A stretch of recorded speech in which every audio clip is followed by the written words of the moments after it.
Welcome to the Dreams Are Real podcast, where we aim to ignite the fire that allows you to unleash your greatest potential. I'm your host, Dan McPherson, and I'm on a mission to help you own your story on the way to building your ideal life. The first step toward achieving your dreams is to overcome the momentum of zero. Take a step and let that motion dispel the emotions of fear, worry, or self-doubt. No matter where you are in your life or career, only you can make that choice. The good news, you've got this. Why? Because dreams are real. Let's dive in.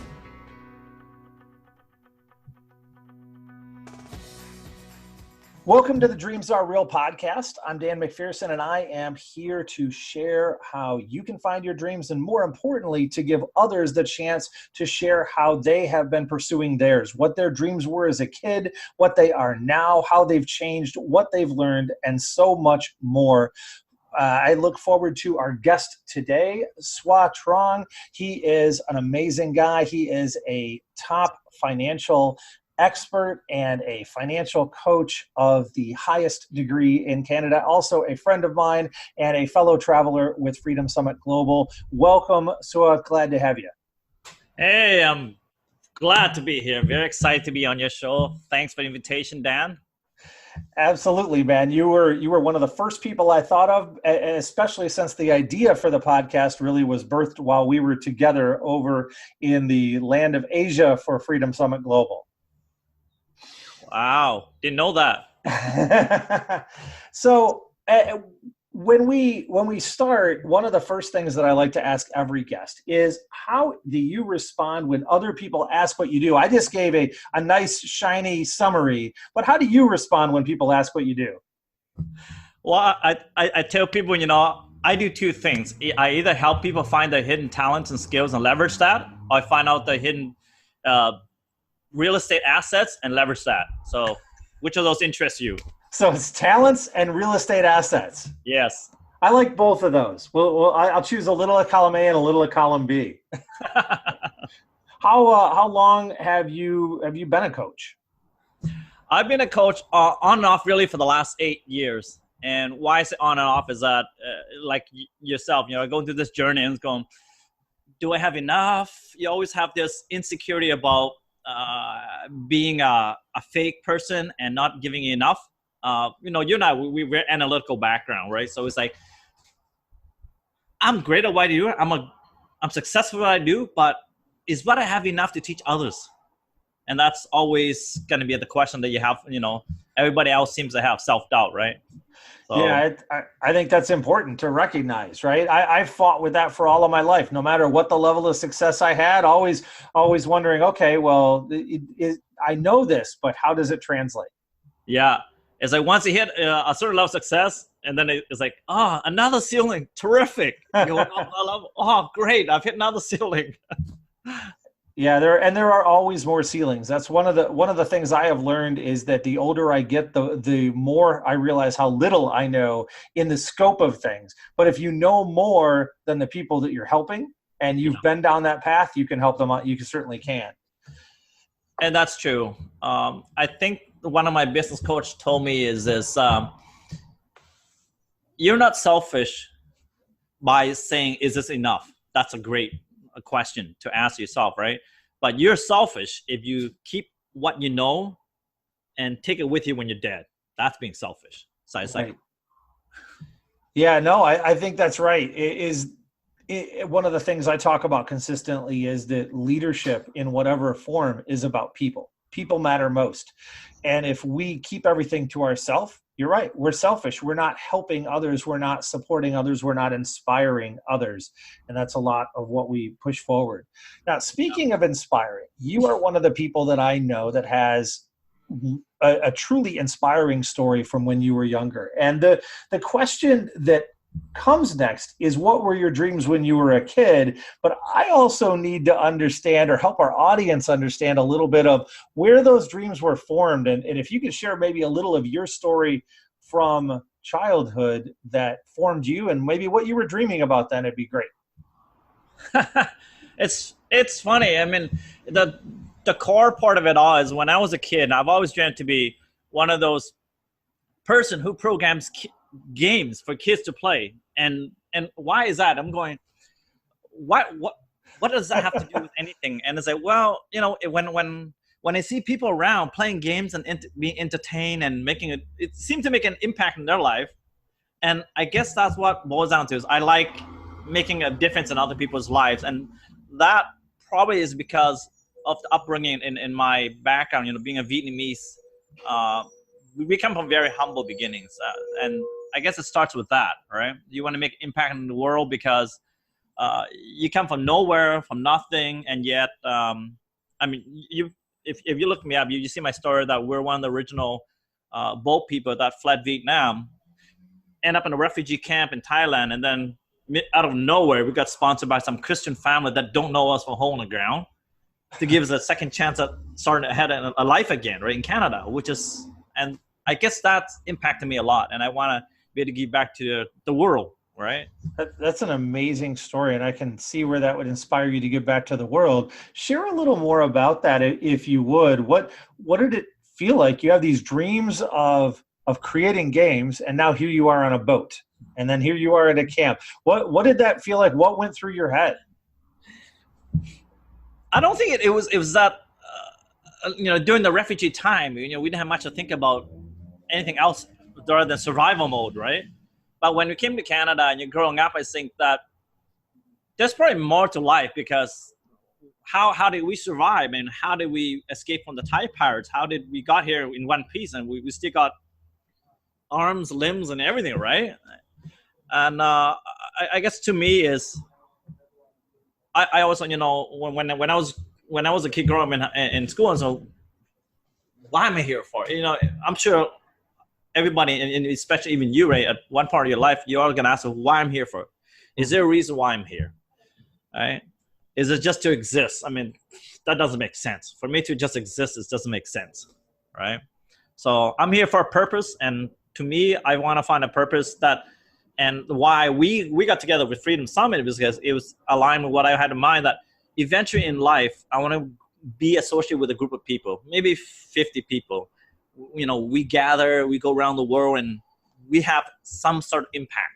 We do something that makes a difference in people's life, either help them in their business, the family life, or maybe even find a cause for them, right? People are just lost. They have a great skill set. They have, you know, great vision, but they just lost, right? So I guess we can be one of those shepherds, right? Right. So when did your dream begin to change? Was that when you were in school there and started questioning? Is that when the dream started to shift from building games that people would play to having greater purpose and a wider berth, or was it somewhere else that changed? Well, you know, going up in high school and through the college years, I was always went on the path of IT, and you know, I spent several years, a little bit over 2 years, meddling in information technology, got my diploma degree, and I went to the workforce doing computers and stuff. But that really didn't resonate with me, because that was too much grunt work, and I don't see myself making any impact other than one-to-one.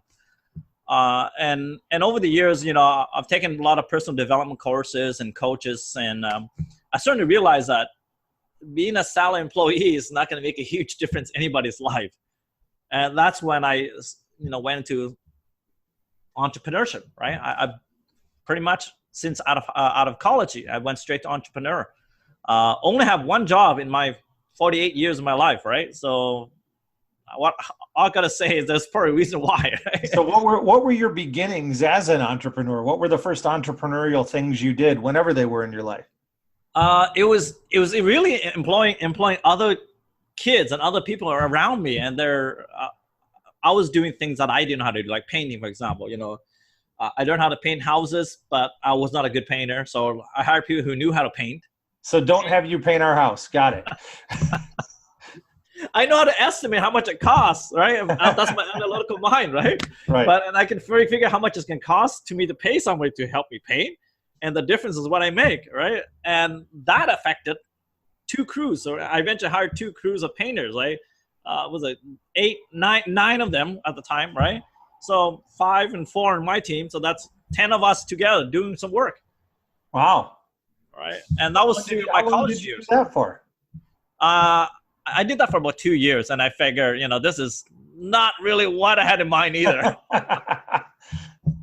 So you decided not to build a painting empire, but you were supposed to aim somewhere else?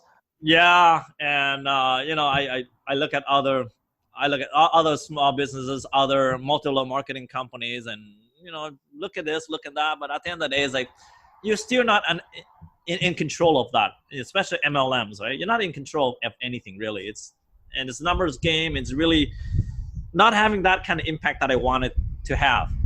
So after the painting place, where did you go? Well, after painting it was going through different industry, because I'm kind of thinking, general labor is going to be tough, and scaling general labor requires skill sets that I don't have, and trying to find other people that are doing the skilled labor in construction and stuff, taking away from business from them is tough too, because now you're competing with dollars, right? And that's like chasing down the wrong rabbit hole, like not quite what I had in mind. So I look at other related industry. I'm going, what other industry don't I require a lot of overhead, don't need a lot of assets, and there's abundance of people, right? And eventually pointing me back to real estate and financial services, a financial industry, right? There's lots of people around. They don't have a lot of assets. They don't require it to start a business, right, in any of these industry, right? To start anyway. You don't require a lot of skill. You just need to know a lot of people, right? Connections, and as well as perhaps leverage other people's ability to borrow. That's one part of it. Right. So how did you learn about the financial industry? Like how did you dive in? It's funny. I was a financial advisor for several years, and what I learned from that is, investing in the stock market, mutual funds, and different types of investments like bonds and all that stuff and so on. That's great, but I'm helping the rich get richer, because the poor schmucks, there are a lot of us around that don't have that kind of money to invest, right? So the 80-20 rules is that there's 80% of people don't have money. How are they going to invest, right?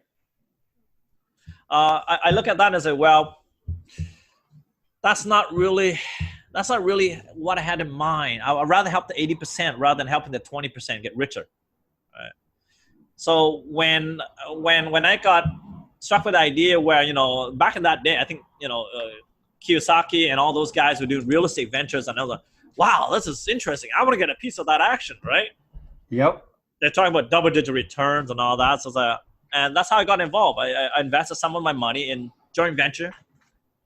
Learned it the hard way that there's people out there you can't really trust either, right? So I lost a big chunk of money at learning that lesson at the initial stage of my real estate career, if you want to put it, right? Right. Yeah. That's hard. It is. It's harsh. So as you go and you start learning these lessons, and you begin to get into financial services and real estate, what was your dream at that point? And has it changed since then?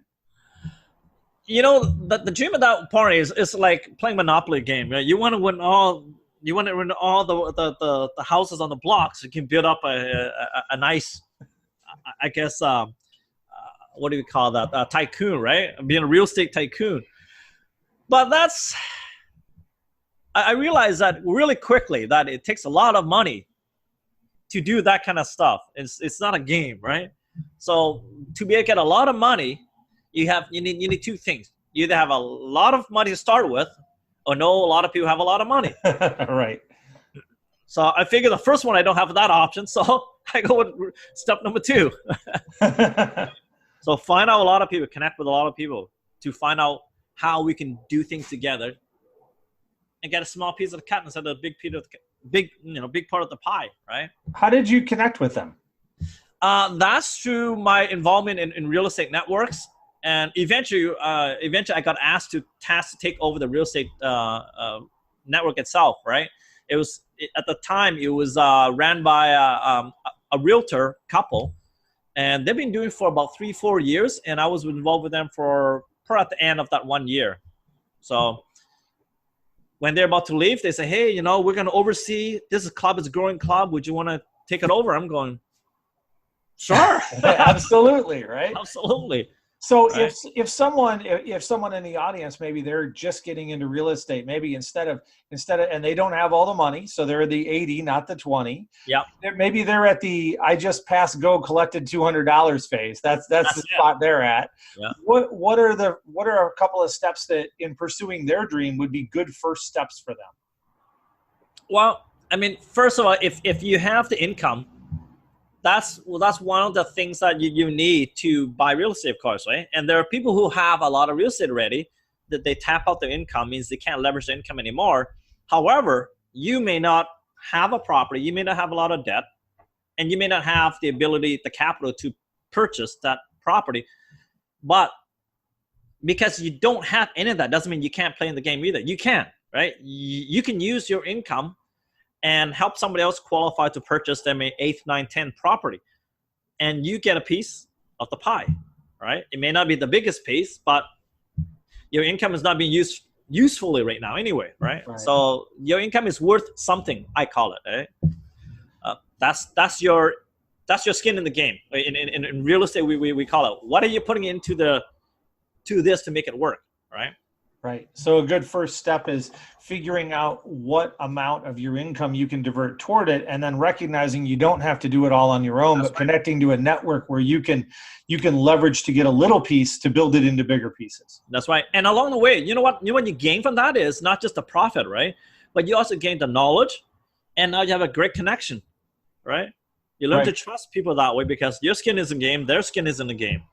So nobody's going to lose. It's a win-win-win. And as your other step in the beginning there, it sounds like you would suggest join a networking group that you feel good about, where you can meet people that matter. Maybe How do you target the right networking group to join? You know what? You go to a few, and you can feel people out. You can also see what that group is doing. See, I find it at the beginning when I got involved too, I looked around and most of the groups are trying to sell something all the time. There's like a lot of corporate clubs out there, I call it, that tries to sell a program, to try to sell certain type of real estate and get you involved, right? Our club is like a nonprofit, and we bring in people who are in the trenches to talk about the experiences and all that. And we don't allow any selling anymore on our stage. You come here to give value, and so that to educate the audience and the participants. Hey, if you have something to offer, go one-on-one afterwards. We're okay with that. And those are the kind of clubs you want to look at. Because when you go to a club that also try to sell all the time, you're going to say, what the hell? I might as well stay at home. Right. One of the things that and it sounds like this would resonate with you. One of the things I frequently would say is that life is about performance and relationships, but relationships are the foundation of everything. So if you're going to those clubs, go for the relationship, not to sell, but to build. Yes. So that's good. A great tip. So you started with your dream of being the tycoon. Did that change at all, or are you still are you or maybe you accomplished that dream and so that's it? Yeah, I've learned a lot over time that getting a little bit of the action is better to try and take the whole thing. Because at the end of the day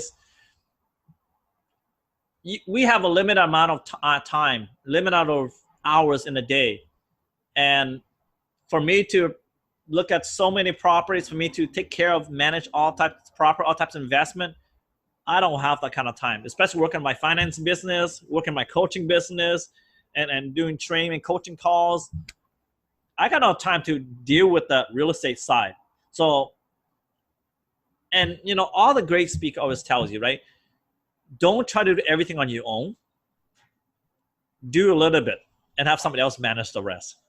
Delegation is a beautiful thing, right? It is, and I use it. So I train a lot of it, and I'm fortunate to have the team that I do to help me for sure. So it sounds then like your dream is a little different now. What would you say? What is your dream now as you look forward? Whenever I go somewhere, it's almost I have this view. It's like, what could I do better? How can I help this person better? And it's not even that they even asked for it or anything like that, but when I look at some people they do their business and how they run it. And I said, have you ever considered, and I just throw it out there, I ask people, I said, have you ever considered doing this and this with your business?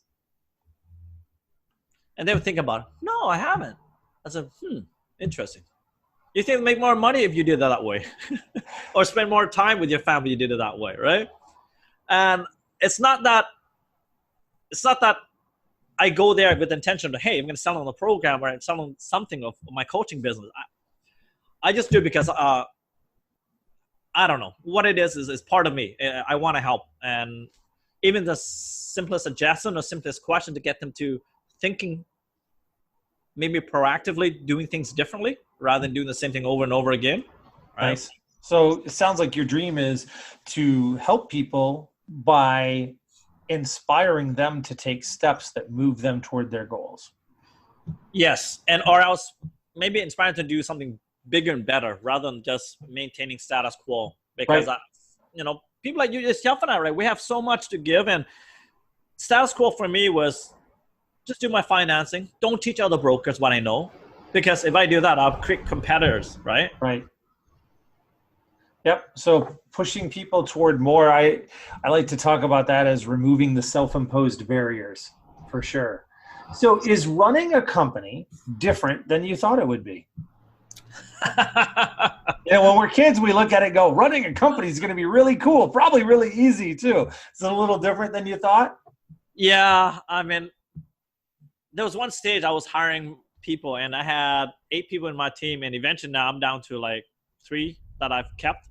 The rest I just let them go. It's just like, it's not working out, guys. I'm not here to babysit you. We're all adults, and if you don't feel like this is worth your time, or you feel like this is insufferable, just go. Right.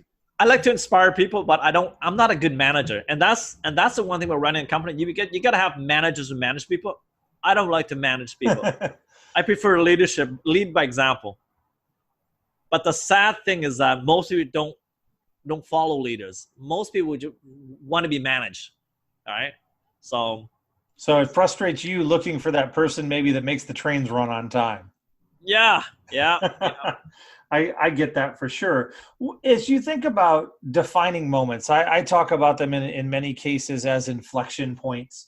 But you think about the defining moments as an entrepreneur or creative. What is something that you would say, you put a stake in there and say, this is the moment that I look at that defined me, or that really represents me?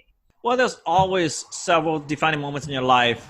But I think the biggest one for me was when my father was in his last year, intestinal cancer and all that stuff. He worked 6.5 days a week. He made 6 figures, but I'm going, wow, can't spend it now, right? And in his last 2 years, he was able to travel around the world visiting, his brother that he never had a chance to visit in Ireland and in Australia. And I'm going, damn, you wait until I'm thinking in my head, I didn't tell my dad, right? It's like, Dad, you waited until you're on your dying bed to go travel? And the way he told me his story, when he told me his story, it seemed that he forgot the pain that he had in his body, physical pain. And that resonated with me, and that gave me, is my defining moment, is that I realized right then and there that there is more than just making 6 figures, because at the end of the day, you can make 6 figures and you end up, my father, and show me that hard work, you can make 6 figure. No questions. All right. And this is back years ago. Jeez. Over 10 years now, right? So, and then what? You can't spend it. So the defining moment for me is like, you know what? If there's a way for me to change my business model, to be able to travel, have the freedom to travel, have the freedom to teach whoever I want, whenever I want, and still make 6 figure. And the question is not about where am I going to find that job, because that job doesn't exist. Right? So it's like, the question would be, how am I going to get to that? It sounds like that moment pushed you to define a lifestyle. Yep. And really opened up a lot of paths. It's interesting and difficult. In the last week I've had 3 separate conversations with people who are in that same spot, right? That they've worked all their life to, I'll do it when I retire, and then they retire and they get sick, and it's great that they've created some generational change for their family. That's wonderful, but the putting it off until a certain time, that finish line mentality takes us away from enjoying the journey. Yeah. And from what I know of you, from what I've seen of you, you're doing a pretty good job of enjoying the journey. If nothing else, your choice of socks constantly shows us that.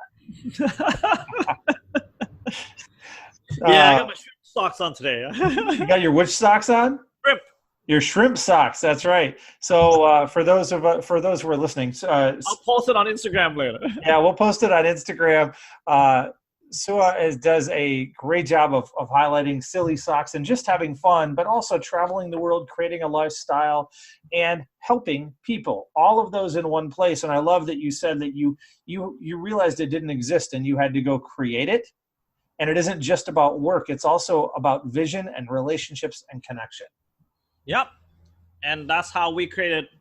Right now we have contacts where in Thailand, Philippines, even in Bali, right? So we have people that are set up for us to help us whenever we have any kind of events. We can bring them there, and who knows, that maybe even you and I can set up something joint venture and bring a group of people and do some personal development coaching in Bali. Because geez, I'm all in. I'm already planning. I already have the details worked out for a retreat in Bali, so I'm glad to do it with you. That'll be a lot of fun.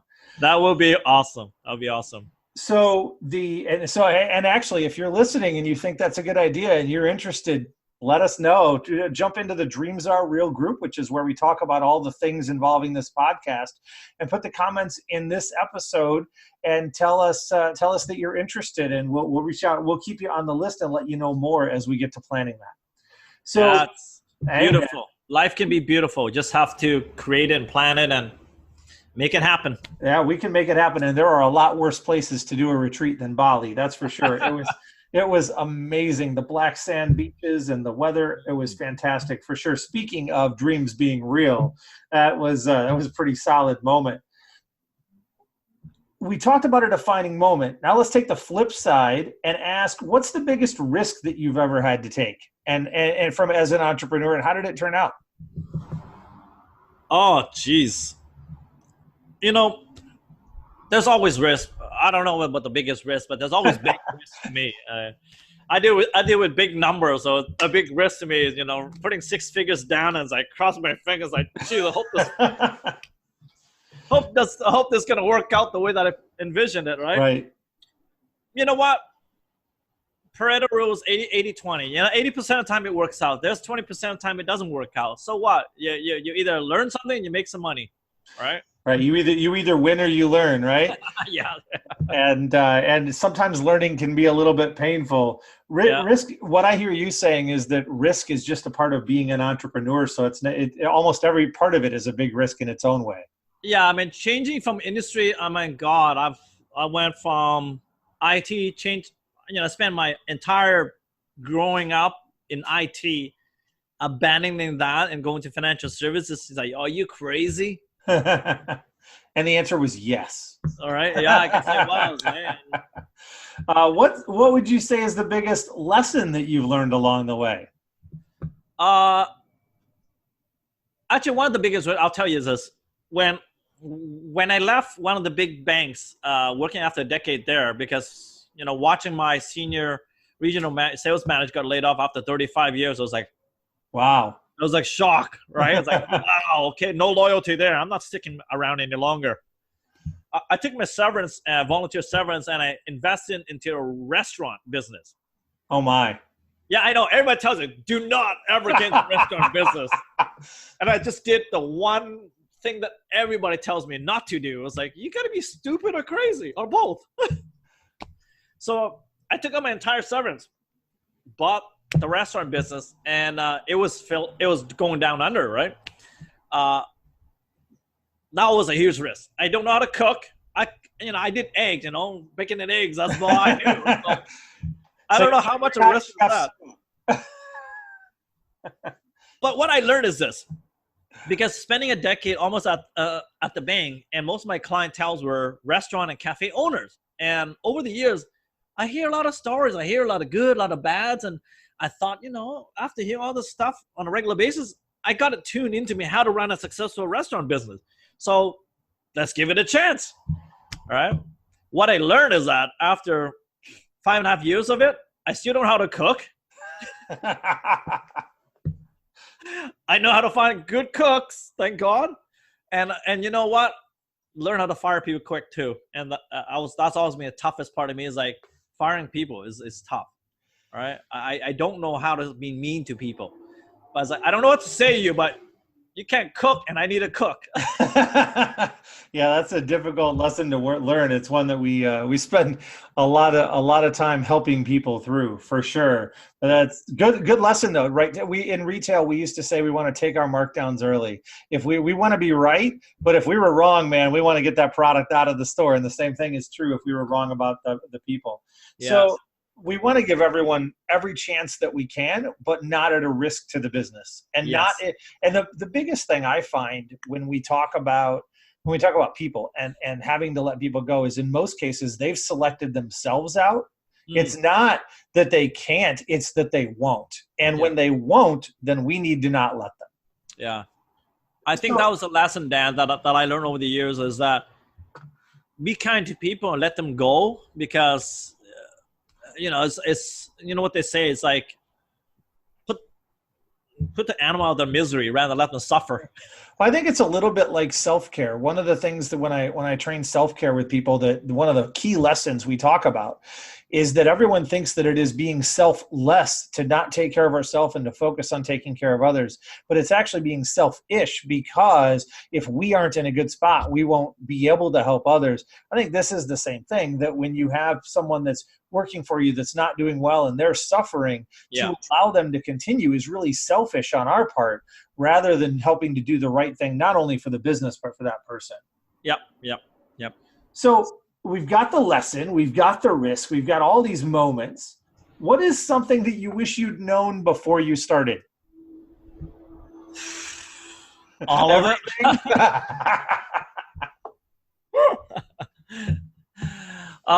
Before I started in this industry, you know what it is? It's always hindsight, right? They said, when you start an industry, make sure you're in it for the right reason. Right. Luckily for me, when I got into the brokerage business, was for my own reason. And my reason was I was doing fix and flipping real estate, and banks are saying, "So you can't do this. You're like doing 3-6 months, giving us money back. I mean, we don't like this. We want somebody who's keeps the money to make more money from you." We want you to keep the money, the loan longer, so we can make more money off of you, right?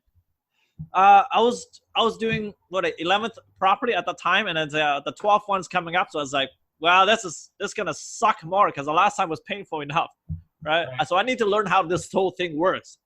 So for me, it was learning how it works, and then I applied it to, hey, maybe I can make a living out of this. It was just like by accident, rather than having any kind of plans in place. And because I keep doing this 3-5 year game plan, we can make 6-figure. It was never like that. Right. Yeah, it sounds like that's a good lesson to have wished you'd known ahead of time, right? Yeah, if somebody had slapped me down and said, "So you need to do this, and it's going to take a long time to build up the capital." Yeah. That unfortunately, a lot of times we don't have those conversations. We get to learn it the hard way. Yep. So thinking of potential other entrepreneurs or people who are considering maybe becoming an entrepreneur, what do you think is the most important characteristic for an entrepreneur? Like the personal characteristic? Don't take no as final. All right. I'm always looking at a different way. There's got to be a better way. There has to be a better way. There has to be somebody who wants to say yes. Somebody's going to like this as much as I do. So be resilient, huh? Resilient. Yeah. Be stubborn, steadfast, whatever you want to call it. That's one of the most common answers I hear. And I agree that is one of the most important things for sure. It's one of the 3 words that I would use to describe myself as an entrepreneur. Resiliency is usually the third one when I talk about it as a strength. Yeah. So also, you think about resources, and you've mentioned several as we've gone through. If someone is going to chase their dreams, you've chased your dreams, what resources would you recommend for others that have maybe made it a little easier? Well, definitely read more books. I mean, everybody that I can possibly think of, from Tony Robbins to, John Maxwell, to anybody, Tom Hopkins, you name it. It doesn't matter. You bring in any thought leaders, any professional development coach, they started reading books. Any Read the right particular books. ones? Any particular ones you recommend? Well, I think in business, one of the biggest things that people don't understand is the value of trust. And the one book that I love reading the most is called The Speed of Trust. Speed of Trust. I agree. Right. People underestimate the value of that. Good Lord, what's his name? He's his son, right? So it's his son, Covey. That's right. Yeah, Stephen Covey. That's it. Yeah. I love the Covey books. I read so many of it, leadership books and all that. Of course, there's always the two top one, right? How to Win Friends, Influence People, and Think and Grow Rich. It's just the Bible in our industry, in any entrepreneur's bookshelf should have those two. Okay, there we go. And we'll make sure to include links to those in the show notes as well for everyone, so that you can click right there and get them if you're ready, if you don't already have them. Great resources. And I agree. I think leaders are readers in my experience. And I recommend books on my website, a nice selection that are there. And almost all of my guests I trade book ideas with. So it's great to continue learning. Definitely. When others cite you as an example that dreams are real, how do you feel? What's the question again, Dan? When others, like say myself, even in this instance, cite you as an example that dreams are real, how do you feel? Dreams are real as long as you take action, right? It was a dream for me to be in Bali for over 10 years. This year alone, I went there twice. So, dreams are what it is. Dreams you have to go after. You can't just say, I wish, I hope. And, fairy godmother's not going to come and sprinkle some fairy dust on you. You got to do the fairy dusting yourself. Fair enough. So I you got to do the fairy dusting yourself. I feel like that should maybe go on a t-shirt. That would be a good sock for you to create, the fairy dust socks. That would be great. That fairy dusting. That's nice.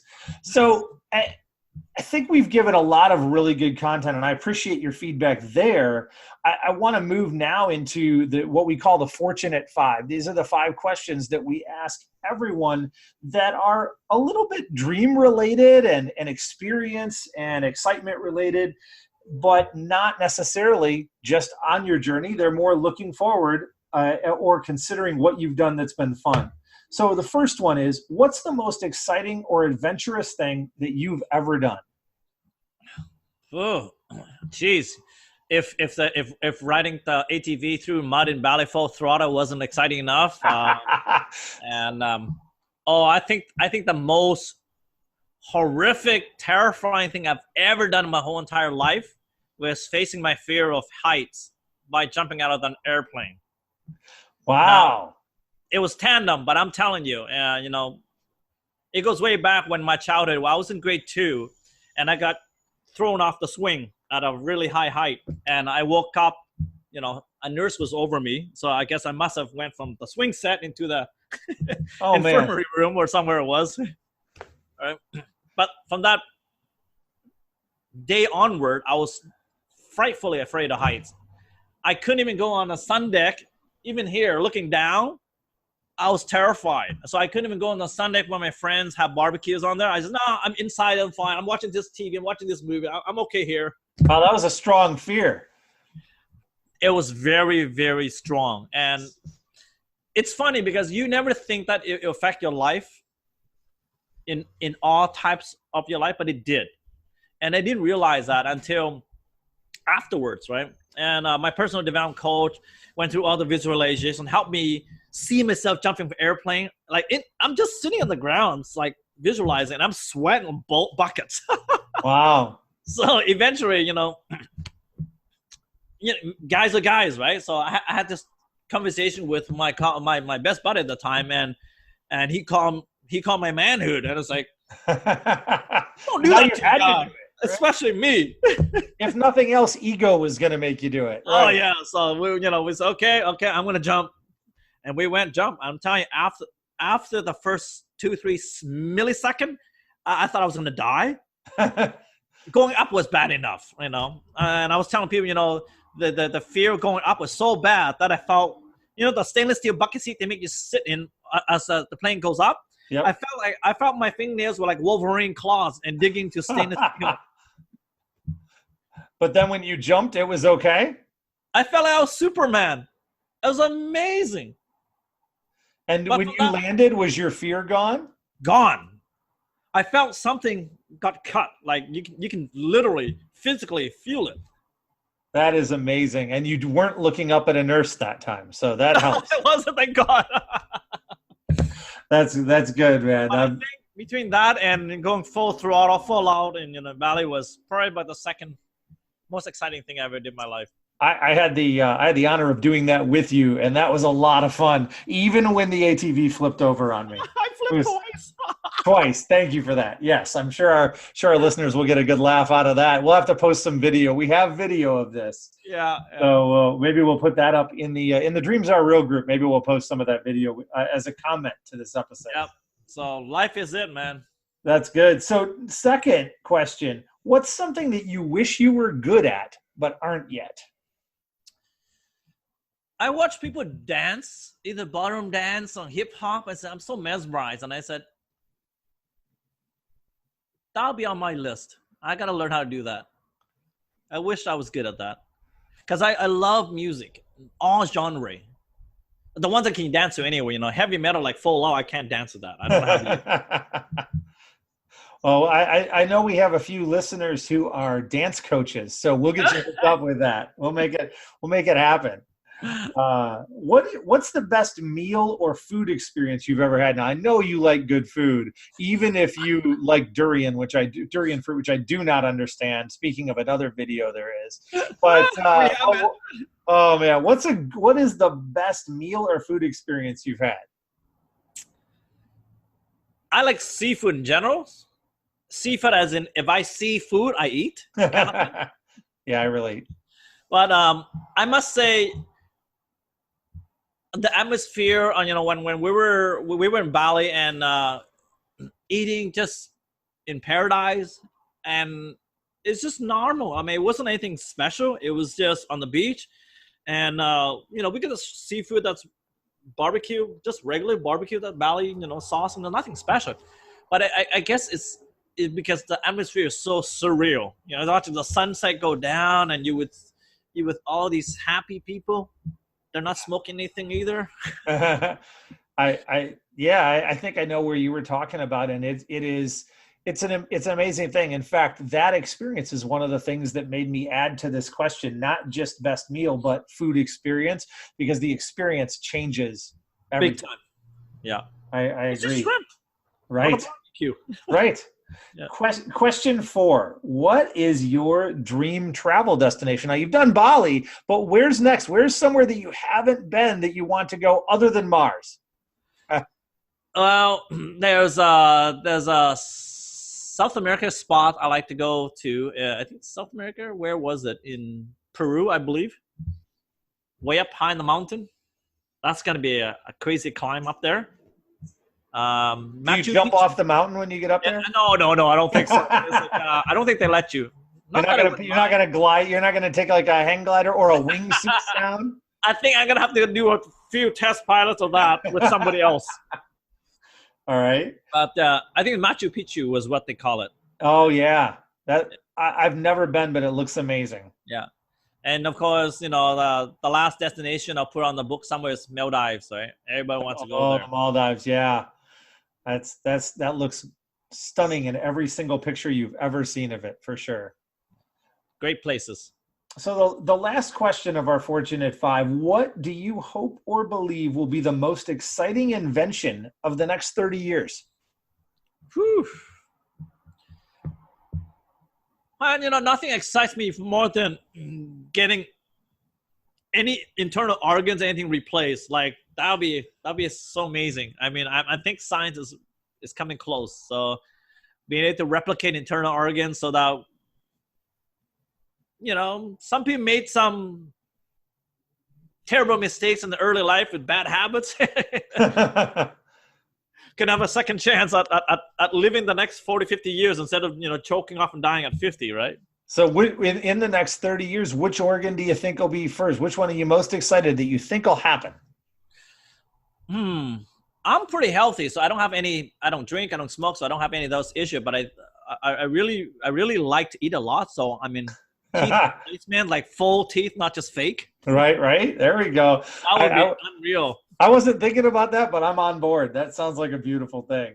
Well, the rest, you know, we maintain our health fine. You know, we'll survive a long, long time. That the teeth, no matter how healthy you are, it's gonna eventually go bad. That is totally fair. Great answers to the Fortunate Five. Now, as we wrap up, I want to give you a moment to cover anything that we haven't that you'd like to. Is there a certain thought or message that you'd like to leave with our audience? I honestly believe that all of us have certain gifts that we take for granted. Dan, yourself, leadership, I'm sure when you're growing up, I'm going, oh yeah, I'm a great leader, right? On me, it's like, I'm a guru, I'm a financial expert. No, we never thought about that. And over the years, we've accumulated all these experiences. And each of us have unique experiences. Even those in my industry, they're an expert in their niche, right? And I'm an expert in my niche. But the challenge is that we don't see it. Actually, we do see it, but we don't recognize it. And what I want to leave with you is this. Ask people around you, what is the one thing that you would come to me for? And that, to me, it seems like, oh, that's nothing. But to you, it's like, wow. That's a great question. Yeah. So that, I believe, is a gift. To me, I can connect with all the bankers and understand them and rotate about the problems and shift it from a different angle to be able to see from, hey, how about if we do it this way? Would that work? Yeah, that would. So it's like for me to be able to spatially look at challenge and problem, that's problem solving is one of my biggest gifts, I think. And people come to me for all weird types of questions that are maybe associated with real estate, maybe with finance, but sometimes they don't. But a lot of it is to do with business, and I like that. And maybe this might be your gift. Maybe it might not be, but something else about you might be your gift. Leverage it, monetize it. If you don't know how, ask myself or Dan. I love it, man. That's great advice. Where can our audience find you on the internet or otherwise? How should they find you, connect with you, follow you? Commercial financing. I am the page one guy on YouTube. So if you look for commercial financing, I have a ton of videos out there. I think about 180 odd videos on that topic alone.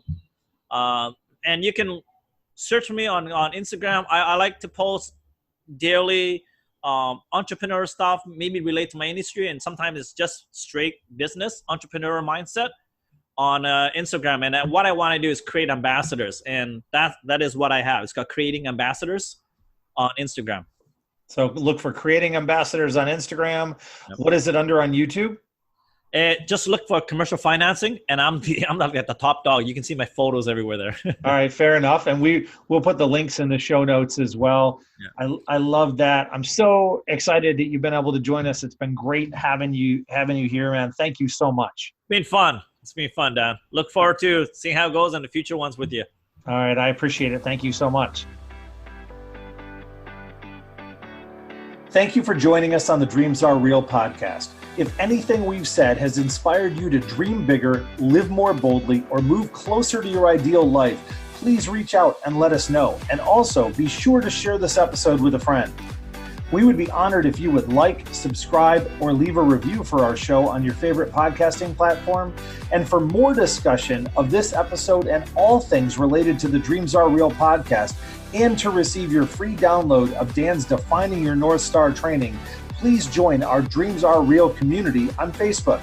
Until next time, be amazing and keep crushing it.